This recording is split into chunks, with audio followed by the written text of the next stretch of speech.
and Oddworld.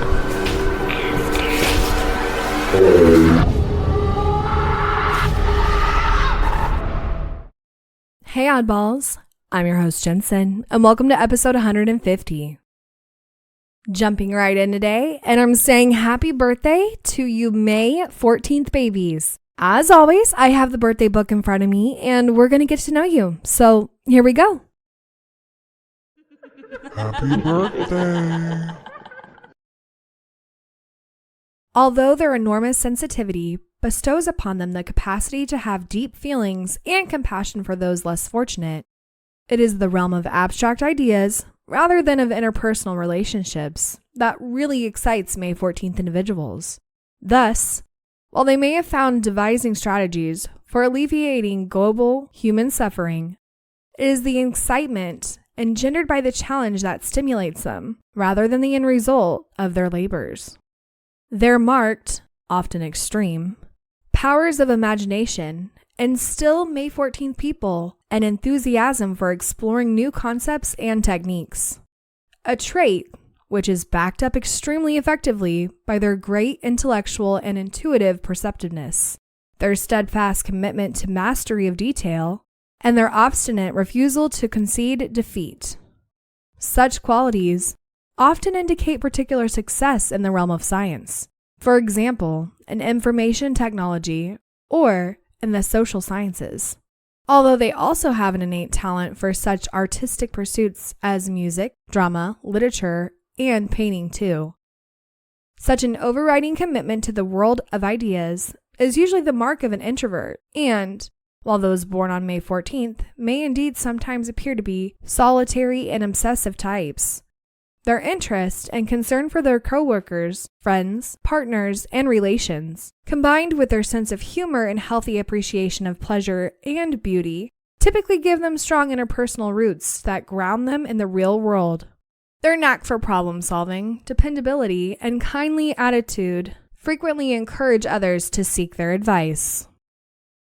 Their virtues are enthusiastic, determined, perceptive. Their vices are obstinate, isolated, stressed. Well, happy birthday again, you May 14th babies. If this sounds like you or somebody that you know, let me know, and let's go ahead and move on to stories. This comes from Teedle on Reddit. This happened in a small hotel beside a busy highway.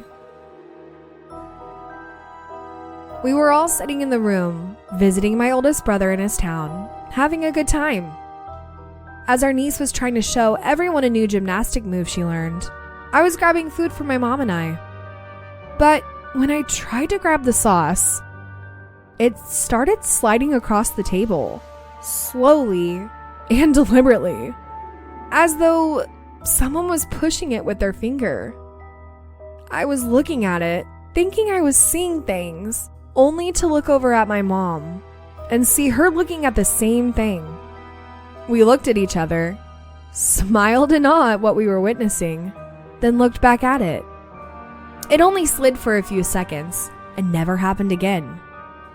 After it stopped, I started conducting research, jumping up and down near the table, shaking the table, waving a gust of wind towards it, blowing on it, but it didn't budge.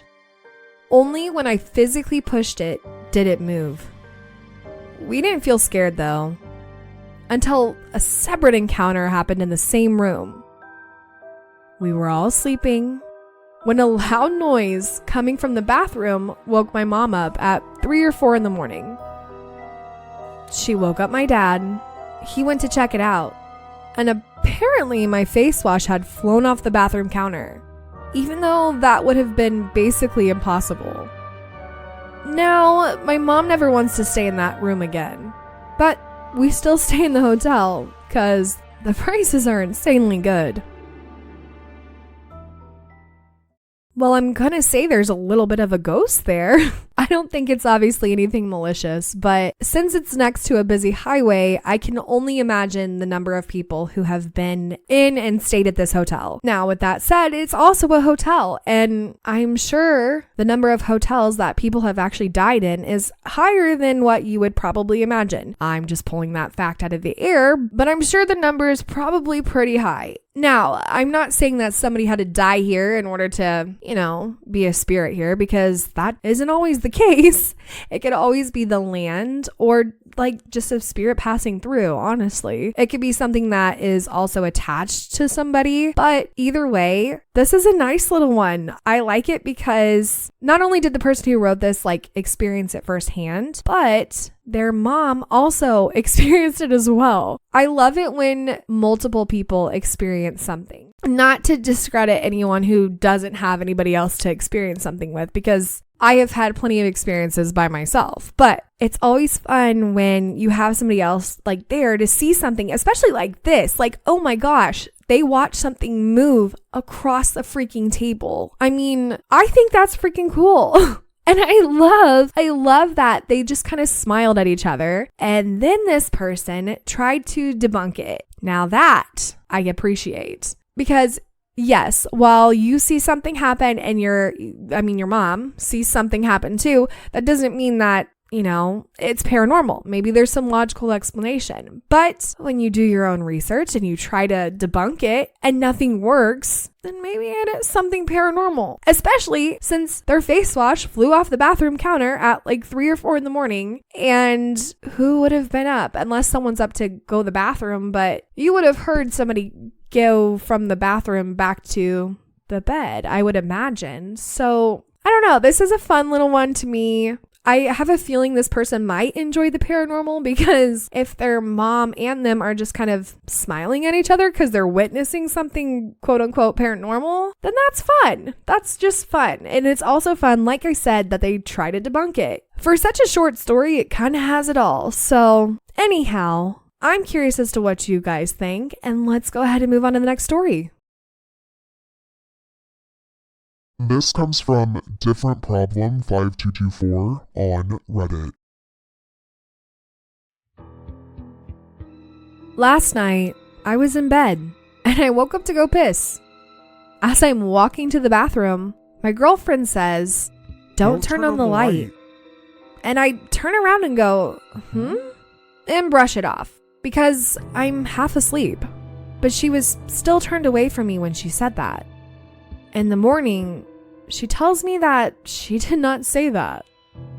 When I go to the bathroom and flip the switch, the light does not turn on. I'm pretty sure I am puzzled, but not freaked out because I'm tired. So I just piss and go back to bed. However, when morning came, the light was indeed not turning on. It was burned out. I mean, I'm not into ghosts or anything, but the fact that the light bulb was actually burned out was what got me. Although, I don't really understand the relevance to what I heard. So obviously this one can go one of two ways, and it's creepy if it wasn't actually this person's girlfriend, which duh. It's always creepy to kind of just hear a voice, and here are my thoughts. It could go one of two ways. Like I said, it could be the girlfriend. The only thing that I didn't ask was, did the girlfriend know prior to going to bed that the light was burned out? Because if she did, my only thought is maybe she was just super asleep, but her brain could hear you get up, knew you were going to the bathroom, and was just like, "Hey, don't turn the light on. It's burnt out." Now, all she said was, "Don't turn on the light." But if she's so tired and she's just saying it because her brain can hear you even though she's asleep, obviously that whole sentence isn't going to come out, And then she's not going to remember because she's still asleep. I have had my own conversations with my husband in my sleep that I literally don't remember. Like, I just don't remember. So that's a possibility. Now,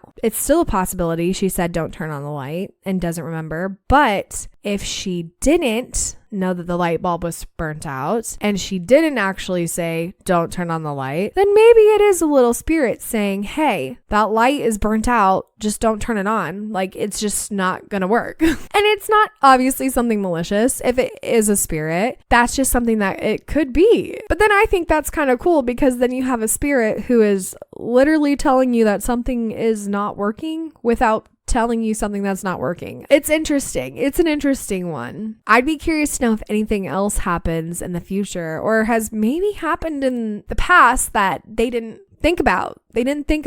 Either way, I like this little story because that's creepy in the middle of the night, waking up to go to the bathroom, and then you hear somebody saying something to you and then they never said it. And then on top of that, the thing that they said, don't turn on the light doesn't work because it's burnt out. I don't know. I like it. It's a fun one. What are your guys' thoughts? Do you have a story like either story today or any paranormal story in general? I'm all ears. I would love to hear them. And I hope you enjoyed today's episode. And well, it's an odd world after all. Oddballs, thank you for listening. And if you enjoyed today's episode, don't forget to leave 5 stars or thumbs up on whatever podcast platform you listen on. If you have any comments for this episode, comment below or head over to Instagram and comment on this episode's preview. To submit a story or for more information, go to itsanoddworldafterall.com.